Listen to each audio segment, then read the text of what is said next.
Buen día, República Oriental del Uruguay. Espero te encuentres bien. Espero que muchas repúblicas se encuentren bien en América Latina, a pesar de lo que está sucediendo en Venezuela, muy a pesar de lo que está sucediendo en ese país, que creo yo que si un efecto, por lo menos un efecto aparentemente positivo puede tener dentro de todo este desastre, de este panorama tan triste, tan violento, quiero que se me entienda bien en lo que voy a decir, es el efecto del contraste muy claro que se presenta en este escenario violento de un régimen totalitario como el venezolano, con un régimen civilizado y estable de una democracia. Una democracia tiene como materia prima, como sustancia, un derecho que es, si vos querés, el motor movilizador o el motor dinamizador y movilizador de la democracia, lo que le da esa savia vital, le da vida a la democracia, y es el derecho electoral y a su vez el sistema electoral de elecciones libres. En Venezuela no ocurre eso porque es un régimen totalitario, como venimos explicando acá. Es un modelo político cuya ideología, que es el marxismo, es totalitaria. Esa ideología no admite ser derrocada por la vía electoral. Un régimen como el socialismo comunista o el socialismo precedente a la sociedad comunista que formula la teoría del comunismo de Carlos Marx, junto con su amigo Federico Engels y junto con una enormidad de teóricos y prácticos de esa revolución totalitaria como la que se aplicó en la Unión Soviética, junto a Vladimir Ilich Lenin, León Trotsky y los sucesivos dictadores de ese régimen totalitario, Joseph Stalin, Brezhnev, Nikita Khrushchev, todos comulgan con la misma ideología, que es sustentar la centralización del poder del Estado en ese poder ejecutivo, en aquel Kremlin, en aquel Politburó de la Unión Soviética, en ese ejecutivo concentrador de todo el poder en Cuba, en ese ejecutivo despiadado y concentrador de todo el poder y un poder enriquecedor para su gobierno y sumamente empobrecedor para su pueblo en Corea del Norte, el poder concentrado de un autócrata proveniente del KGB, hoy, bueno, eterno, ya perpetuado presidente de Rusia, bajo también un sistema fraudulento electoral como Vladimir Putin, son países alineados a este régimen totalitario venezolano que proviene de aquel movimiento revolucionario bolivariano, con esa constitución que logran formular, promulgar a partir de un proceso constituyente para instalar esa revolución bolivariana en Venezuela. Agrego China, que es el Partido Comunista Chino, que no admite elecciones y tampoco admite la libre alternancia en el poder de distintos gobiernos, que eso es la democracia representativa que tienen nuestros países. El proyecto original de los estados democráticos y republicanos, de los estados democráticos como estados de derecho, es decir, como estados que garantizan nuestros derechos y nos gobiernan desde esos principios jurídicos y de esos derechos individuales y personales que se convierten en instituciones de poder político desde la Constitución, desde la Carta Constitucional, hacia el resto del orden político e institucional que la Constitución formula, que la Constitución prescribe o establece como ley suprema. Eso es un Estado de Derecho. ¿Por qué? Porque el gobierno es de las leyes, es de las instituciones que racionalmente se consignaron en un pacto fundacional, en una carta fundacional llamada Carta Magna por los ingleses, por ejemplo, Carta Magna Libertatis, se le llamó así, llamada Ley Suprema por los romanos. Hoy decimos Constitución porque constituye a nuestros países y establece el orden jurídico que nos gobierna. Y en ese orden jurídico de un Estado de Derecho democrático, Toda constitución establece, como la nuestra, en el artículo 77, cuáles son nuestros derechos electorales, nuestros derechos y nuestros deberes, derechos civiles y también deberes, derechos políticos y deberes también, y dentro de los derechos civiles o cívico-políticos que tenemos, todos los ciudadanos de un país como el nuestro, es el derecho a votar, el derecho a ser electores o ser elegibles desde ambos lados del mostrador. Este sistema, que es un sistema electoral abierto de sufragio universal y secreto, lo que permite es la viabilización de la alternancia en el gobierno del Estado desde distintos partidos políticos o distintas expresiones políticas en el sentido de grupos, agrupaciones, coaliciones, que se reúnen con un fin en común para gobernarnos en un periodo de gobierno que es itinerante. Tienen que ir cambiando, porque la democracia concibe precisamente la itinerancia o la alternancia en el gobierno del poder del Estado, que es el poder ejecutivo. En cambio, un régimen totalitario como el marxista, como el régimen que tiene este modelo venezolano de la revolución bolivariana, que es el modelo del socialismo del siglo XXI, así se le llama, así fue fundamentado y así está planteada su doctrina en el Foro de San Pablo que comulga con este resultado electoral fraudulento de Maduro, Foro de San Pablo que celebra, que a viva voz celebra este fraude y alienta a la continuidad de este régimen totalitario, sostienen lo contrario de esa itinerancia en el poder y en el poder del Estado a través de distintos partidos políticos. ¿Por qué? Porque sostienen a un sistema único, a un régimen que es inmutable en los principios de organización del Estado, que son dicotómicos respecto a un Estado democrático de democracia representativa, que son el antagonismo, son lo contrario a un régimen de Estado de Derecho, a un modelo político que nos garantice nuestros derechos individuales, nuestros derechos como personas, consagrados como derechos inviolables, es decir, principios consagratorios o derechos consagrados que tenemos en nuestras constituciones republicanas democráticas a modo de estados democráticos republicanos de democracia representativa. Vale decir, elegimos nuestros representantes a través de periodos de gobierno, y sea de gobierno en el Ejecutivo y también de periodos legislativos. Elegimos también a nuestros legisladores. Hay países en los que elegimos todo a la vez, como en el nuestro. En otros países se elige el Ejecutivo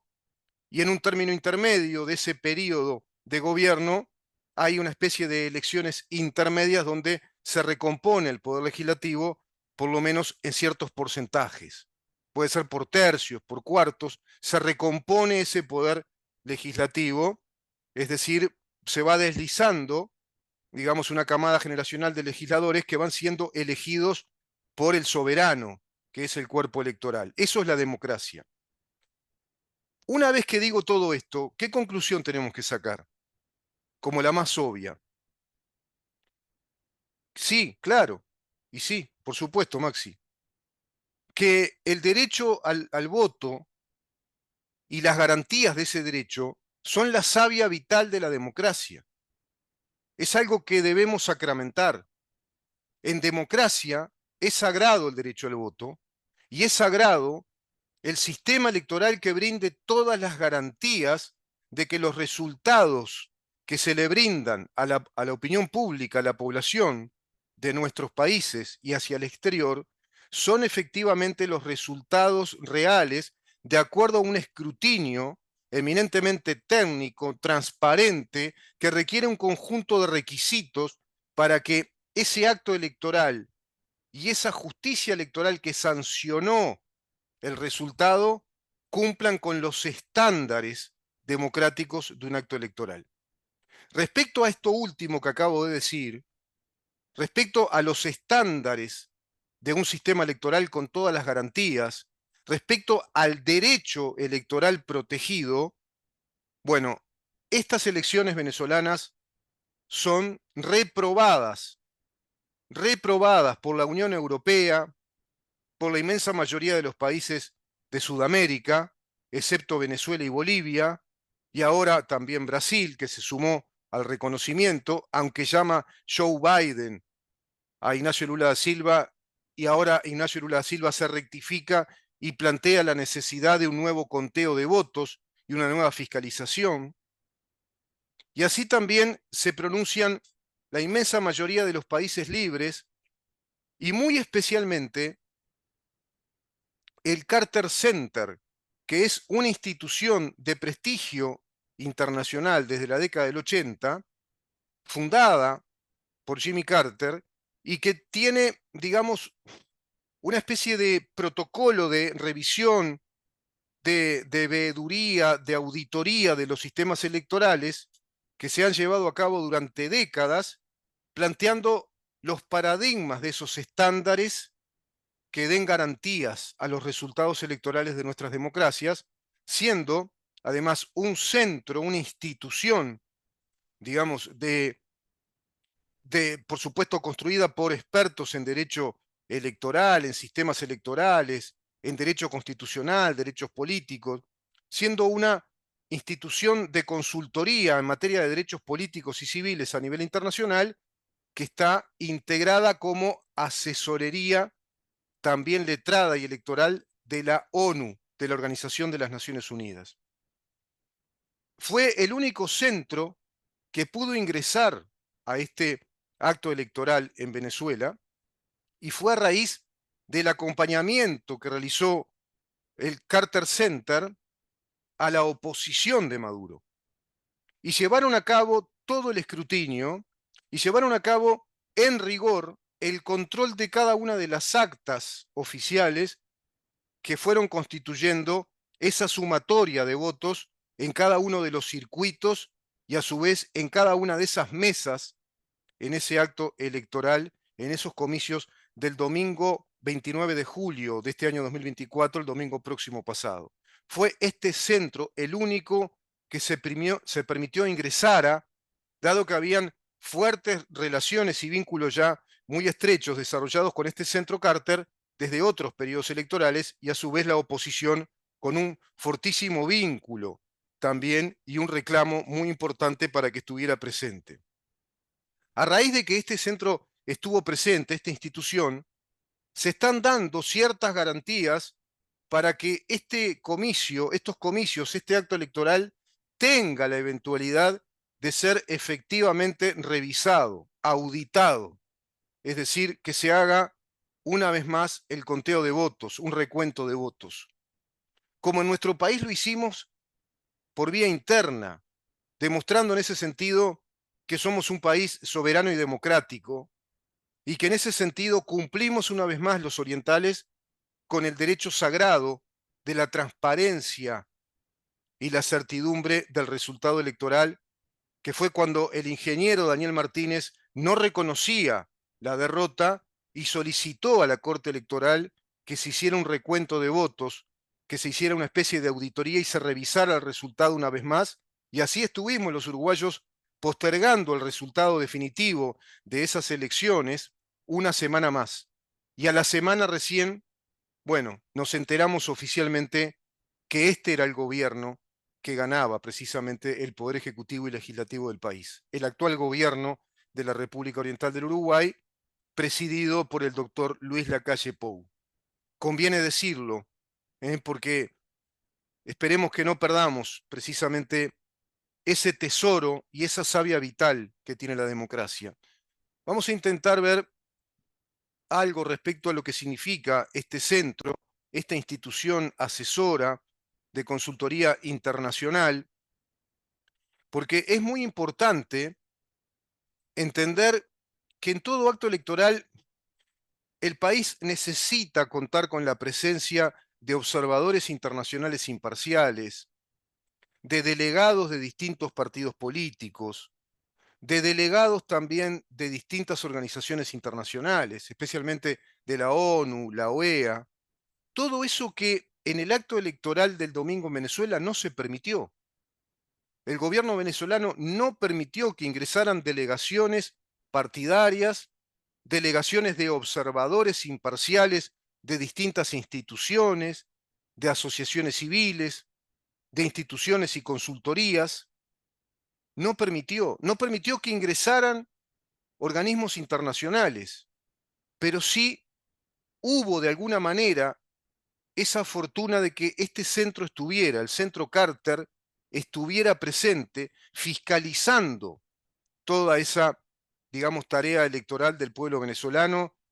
todo ese día electoral o ese proceso electoral. Fíjate que acá tengo un informe que dice lo siguiente. El centro Carter no acepta este resultado electoral. El centro Carter afirma que las elecciones en Venezuela no pueden ser consideradas democráticas. El grupo de monitoreo electoral Centro Carter, con sede en Estados Unidos y que participó como observador en las presidenciales de Venezuela, señaló que no ha podido verificar ni corroborar los resultados de esos comicios en los que la autoridad electoral del país proclamó al presidente Nicolás Maduro como ganador. El Centro Carter indicó además que el proceso no se adecuó a los parámetros y estándares internacionales de integridad electoral, por lo que no puede ser considerada como una elección democrática. Esto tuvo su redacción y su publicación el 31 de este mes del 2024, es decir, el día de ayer. 31 de este mes del 2024, dice el Centro Carter hacia el mundo y directamente hacia la Organización de las Naciones Unidas que el proceso electoral y el resultado electoral que proclamó a Nicolás Maduro como ganador no se adecuó a los parámetros y estándares internacionales de integridad electoral, por lo que no se puede considerar como una elección democrática. No puede ser considerada como democrática. Y hay un mundo de ejemplos de las trampas que se hicieron, de las artimañas. El Centro Carter no puede verificar o corroborar la autenticidad de los resultados, insiste el comunicado. El Centro Carter no puede verificar o corroborar la autenticidad de los resultados de la elección presidencial declarados por el Consejo Nacional Electoral de Venezuela, manifestó el grupo en un comunicado. La organización destacó que el ente electoral que dio por ganador al presidente Nicolás Maduro, a falta de más de 2 millones de votos por computar, no ha anunciado los resultados desglosados por mesa, lo que constituye una grave violación de los principios electorales. No ha anunciado los resultados desglosados por mesa, lo que constituye una grave violación de los principios electorales. Yo le comunicaba a un conjunto de amigos, tanto señoras como señores, les comunicaba que en un acto electoral es imprescindible tener, cuando la autoridad electoral pronuncia el resultado, proclama un resultado, debe publicar en su página oficial, transparentar públicamente todo el desglose de las actas electorales, el desglose de cada una de las actas de las mesas y circuitos, para que tengamos a ciencia cierta todo el acopio documental que da al resultado final que se dice. No te pueden decir ganó fulano o fulana con una cifra final sin que tengamos los elementos necesarios como ciudadanos para saber si efectivamente obedece a esa, digamos, elección en cuanto a que se publiquen todos los documentos. Cada acta electoral que lleva a cabo el presidente de mesa, los delegados de los distintos partidos, por supuesto, el presidente y el delegado que represente a la autoridad electoral, en este caso es el Consejo Nacional Electoral en Venezuela, en nuestro país es la Corte Electoral, deben firmar el acta, todos, con la fecha precisa, fecha, hora, la firma y aclaración de firma de cada uno de los integrantes de esa mesa del escrutinio, debajo de ese documento, del acta que contiene todos los votos, es decir, escrutados, y a su vez con el membrete, el sello de la autoridad, el sello oficial de esa autoridad. Eso se convierte en un documento público que debe ser inalterable. Ese documento público es la prueba, es el elemento plenamente probatorio, es prueba documental de que ese acto electoral se cumplió como es debido. Y a partir de acá estamos hablando, si acaso hay dudas, si hay indicios de fraude, si a todas luces se da que fue fraudulenta la elección, como ocurre en Venezuela, ingresamos al territorio de la justicia penal, porque es un delito muy grave violar algo tan sagrado como las garantías y la transparencia del acto electoral para dar los resultados ciertos y no los resultados mentirosos.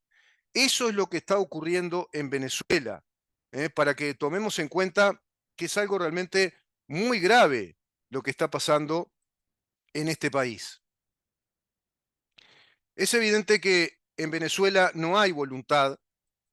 bajo este régimen, no hay voluntad democrática. Era evidente que sería de un infantilismo supino haber sostenido previamente a este acto electoral que el régimen totalitario que representa a Nicolás Maduro como dictador, creo que esa es la expresión correcta, el régimen totalitario marxista que representa como dictador Nicolás Maduro, no iba a aceptar la derrota por la vía formal electoral de esa democracia representativa y burguesa que el comunismo odia. Porque este proceso político de Venezuela es un proceso comunista instalado desde el Foro de San Pablo e instalado desde, digamos, la obra de pensamiento doctrinario que desarrolló uno de los popes de la Escuela de Frankfurt, como el doctor Heinz Dietrich, colaborando con el gobierno de Cuba, formando la mentalidad revolucionaria, el convencimiento, el adoctrinamiento revolucionario de Hugo Chávez Frías, cuando emprende con ese movimiento revolucionario bolivariano, reuniendo a todas las fuerzas de izquierda en una coalición y logrando que se dé una constituyente que derogue plenamente la constitución anterior y hayan, bueno, promulgado por esa vía constituyente y luego plebiscitaria esta constitución bolivariana revolucionaria que es de un perfil ideológico marxista, no es democrática representativa.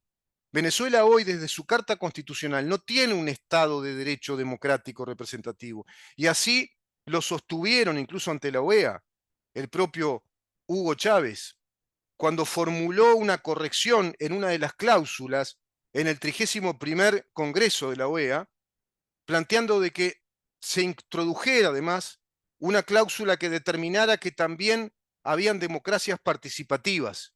que hay democracias representativas, pero hay democracias participativas como es la de Venezuela, agregándosele además la conveniencia a Fidel Castro de que se incorporara a Cuba como una democracia distinta, dado que obedece a ese modelo de las democracias participativas y directas. Son las que funcionan desde el epicentro concentrador de poder, el poder ejecutivo, a través de un régimen de asambleas populares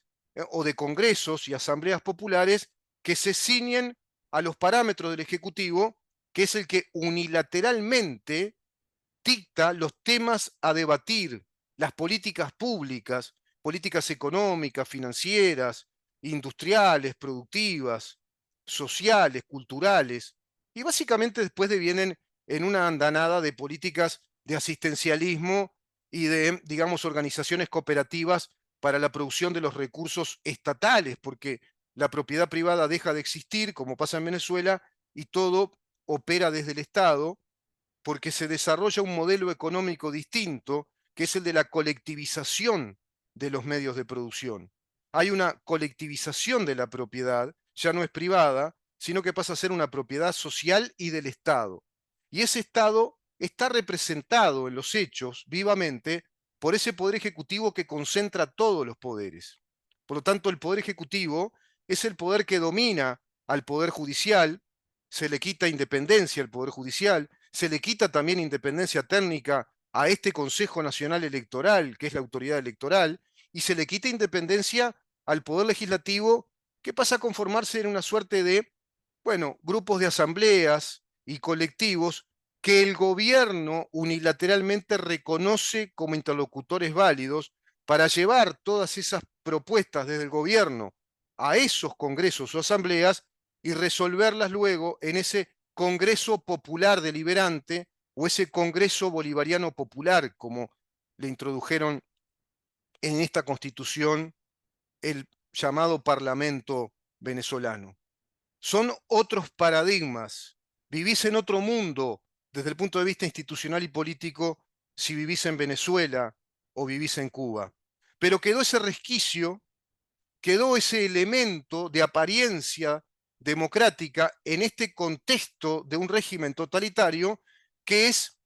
precisamente el sistema electoral aparentemente abierto de sufragio universal y secreto, pero que este gobierno y el anterior, es decir, el régimen, permanentemente burla, porque lo único que pretende es simular un hecho democrático y ante el mundo legitimar estos gobiernos totalitarios sobre la base de qué? Del simulacro de actos electorales. Esos actos electorales que son fraudulentos van dándole, de acuerdo a los resultados que inventan, legitimidad ante el mundo a esos gobiernos que son provenientes de un acto electoral, pero actos electorales fallidos, fraudulentos. Vamos a una pausa, Maxi, y continuamos con este tema.